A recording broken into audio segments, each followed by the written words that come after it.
with Ravi Lula. We are joined now by our friend Brian Christopherson from Husker 24/7. BC, how are you this morning? Doing pretty good. How are you? God, you sound crystal clear, B. How you doing all right? You recovered from the Denver Biscuit Company? Yeah, that was good. Thank you. We took your suggestion. Nice little brunch with Brunsey. There was a nice little golden retriever, a table over from us outside as we enjoyed our biscuit. It was perfect. Oh, one of those places, huh, that allows the dogs to come chill and in eat. Colorado, man. I think they're all those places.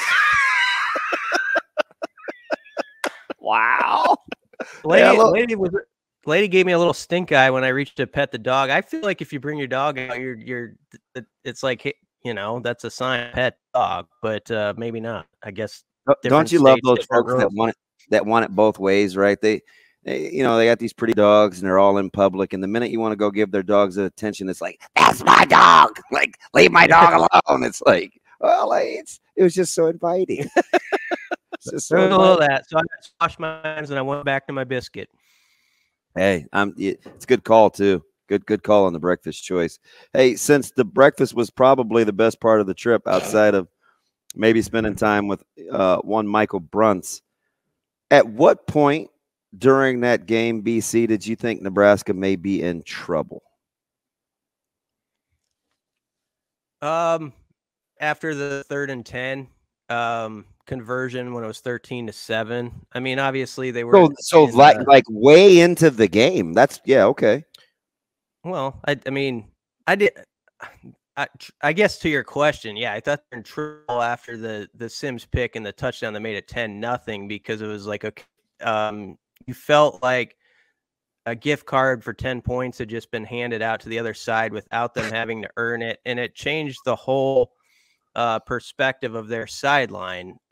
They got that, you know, that swagger they had in the post game and everything they said and all that stuff they had before the game. It actually wasn't that evident for the first 23, 24 minutes. They were perplexed. They were perplexed by Nebraska's defense. They didn't have a good answer for it.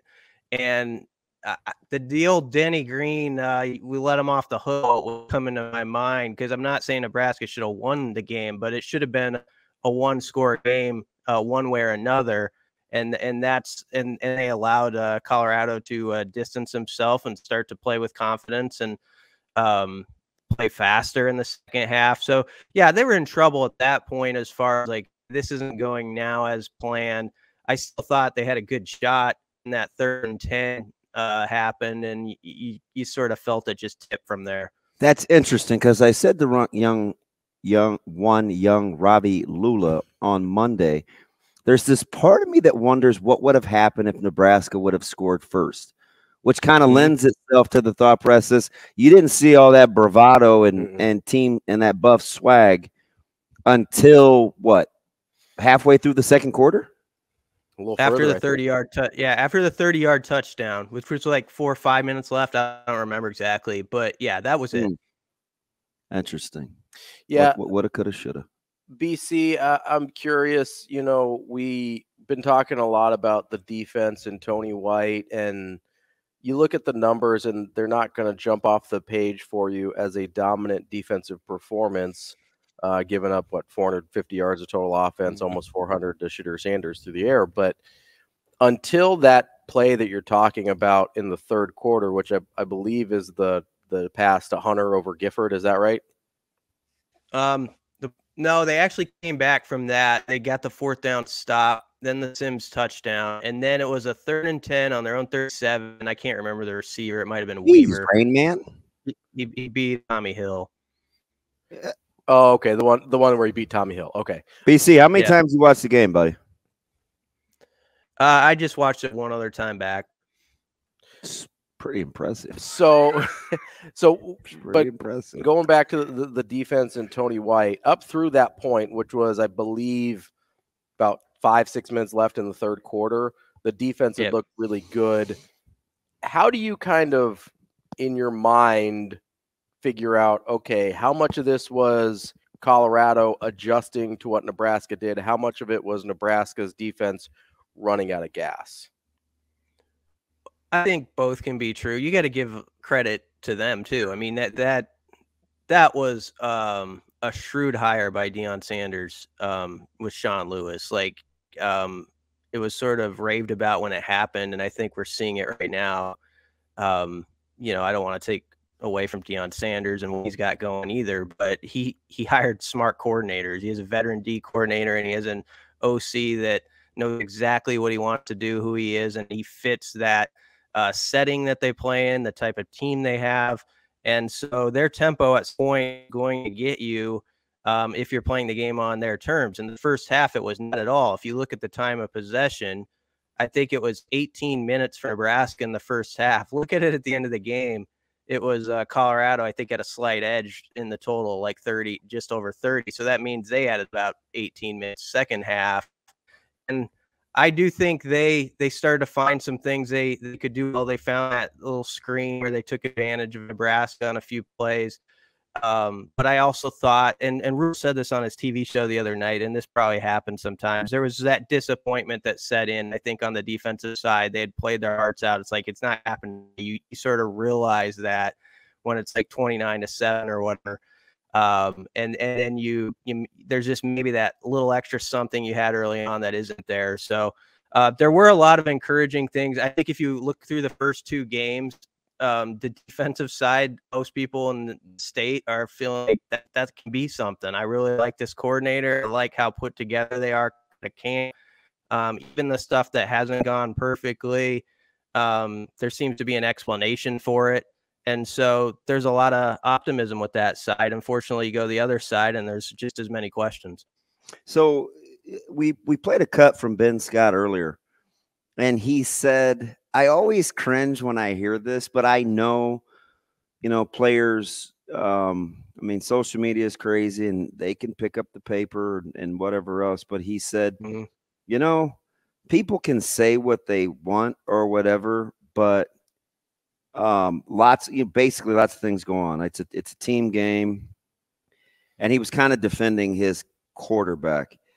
Do you look at that as sucky he has to say it, or listen, it's part of the deal, big time university with a supportive fan base, but I am glad that he understands it's not just a Sims issue?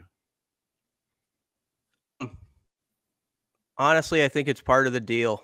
And that, this is an interesting conversation to me because I've struggled the whole time I've covered Husker football for a long time. It's like they're college athletes. So you always are very, I don't know. I've always walked that line about when you go single out a player too much, when things aren't going well, when it obviously is a mistake on his part. Sometimes everybody knows, of course, but kind of walk the line with that sometimes. But these last two games have been such where it's impossible to ignore, just some of the unforced errors that have happened. So everybody's going to talk about it. Everybody knows what needs to get fixed and a person who needs to fix it.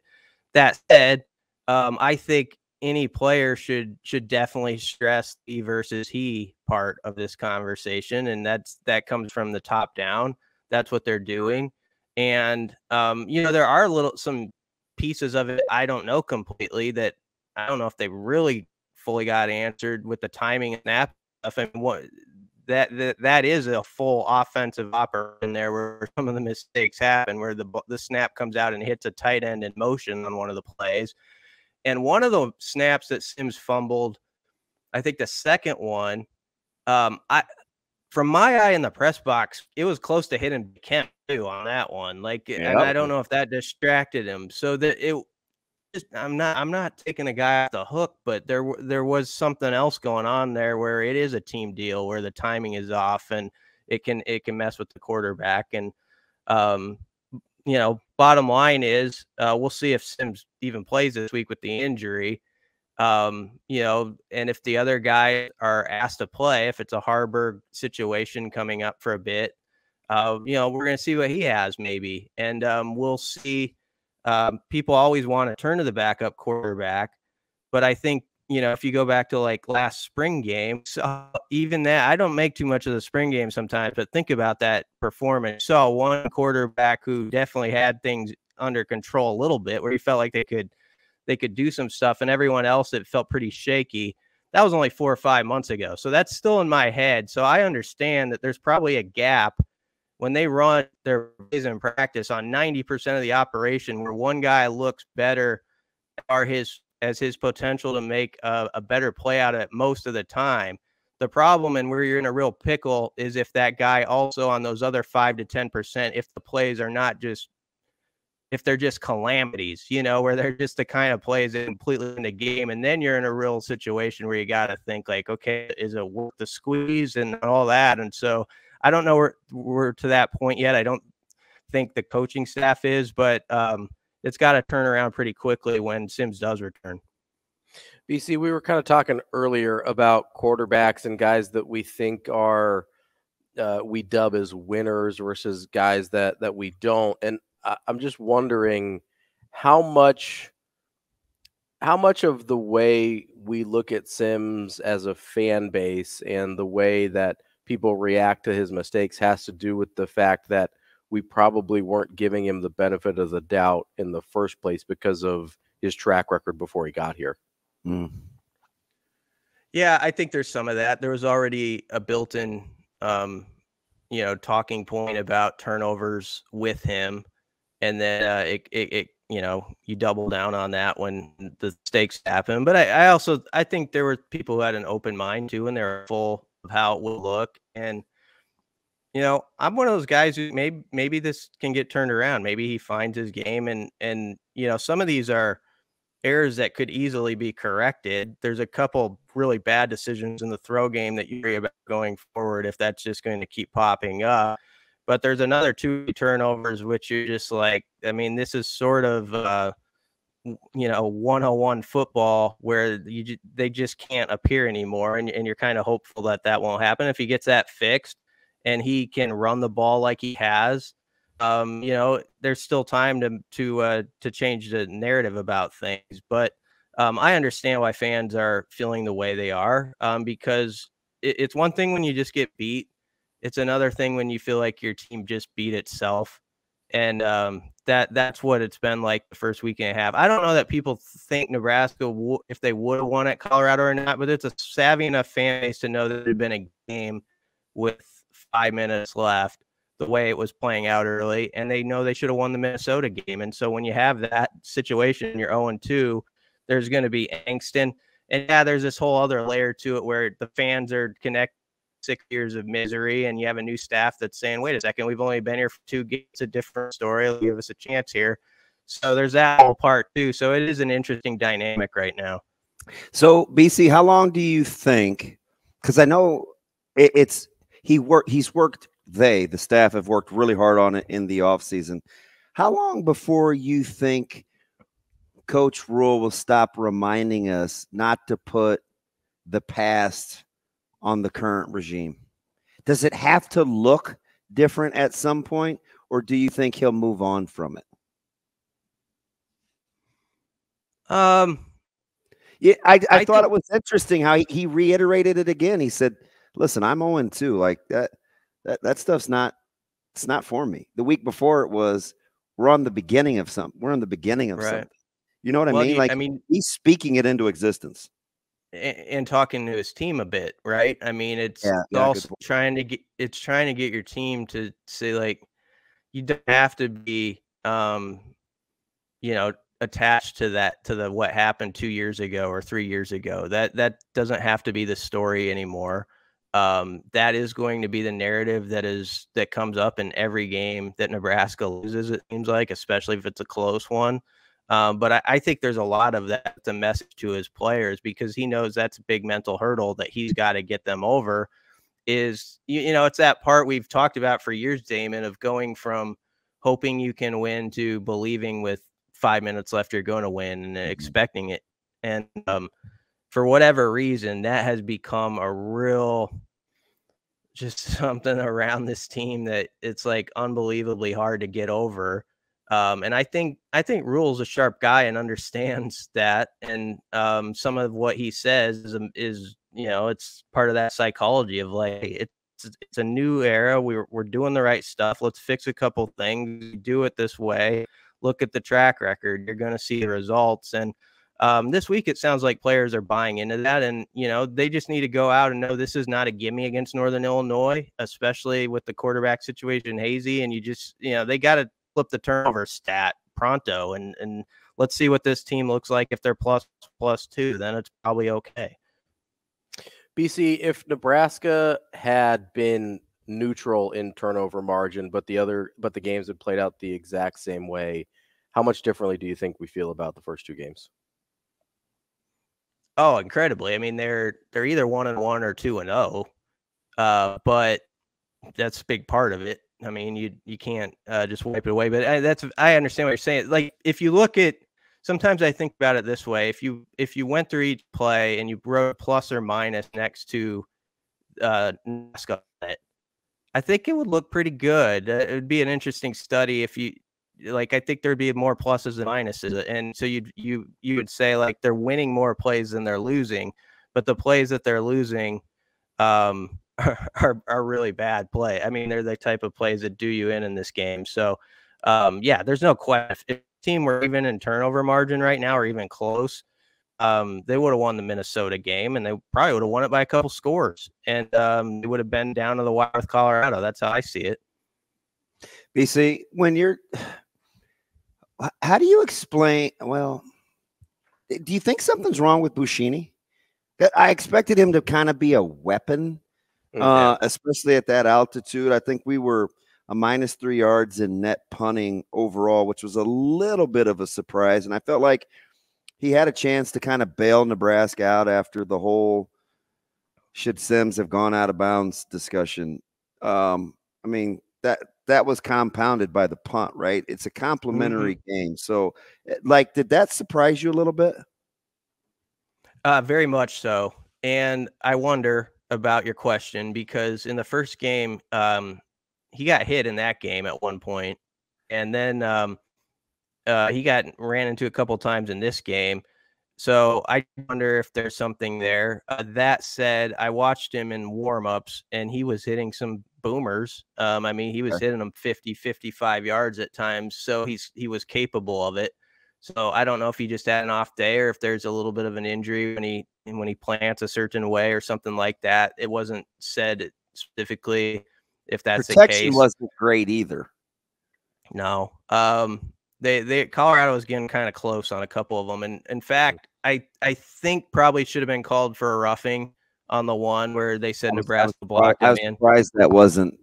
I was surprised.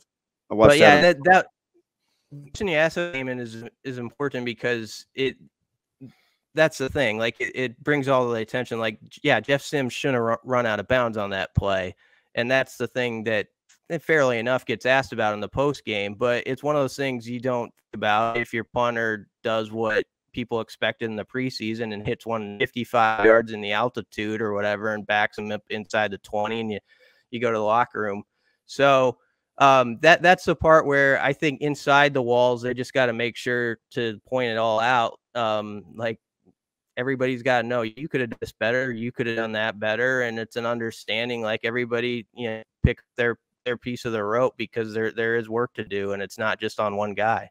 Yeah, it's interesting how you kind of phrase that, because I remember after the Minnesota game and Irvin's long run, nobody said, man, you totally blocked the play poorly. You turned away a free runner hitter. Man, good job, Irvin, getting your offensive linemen's back in a total team game. It was, man, that was a great run by Gabe Irvin. Yet we don't often do that with complementary pieces when the error is so glaring, like what happens at the quarterback spot. It's just we don't want quarterbacks to be treated differently, but like between Anthony Grant and Jeff Sims is the low-hanging fruit one, but we sure do hold them to a different standard than everybody else on the team. So that duality and picking and choosing when they're different and when they aren't is fascinating. Yeah, it is.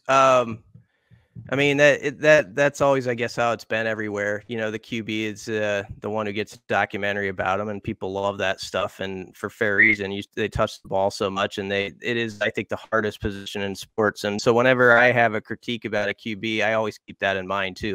This is This position is so challenging. There's so much required of it.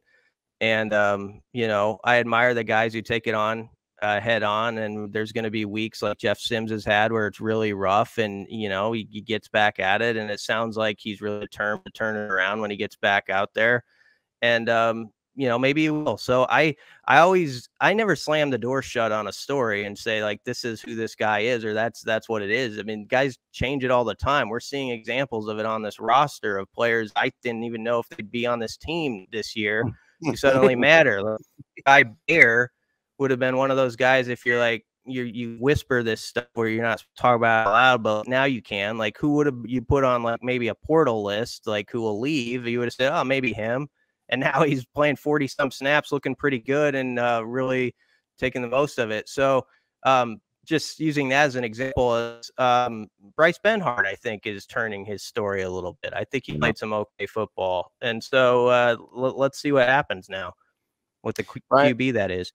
Brian Christopherson, Husker 24/7 BC. We appreciate your time as always. We'll talk to you next week. Yep. Thanks, guys. Thanks, B. That's Brian Christopherson. He joins us on the Warhorse Sportsbook hotline. I want to tell you real quick about our friends over at the Warhorse Sportsbook. You can place your bets in person in Lincoln, Nebraska. It's the best place in Nebraska to place your sports bets.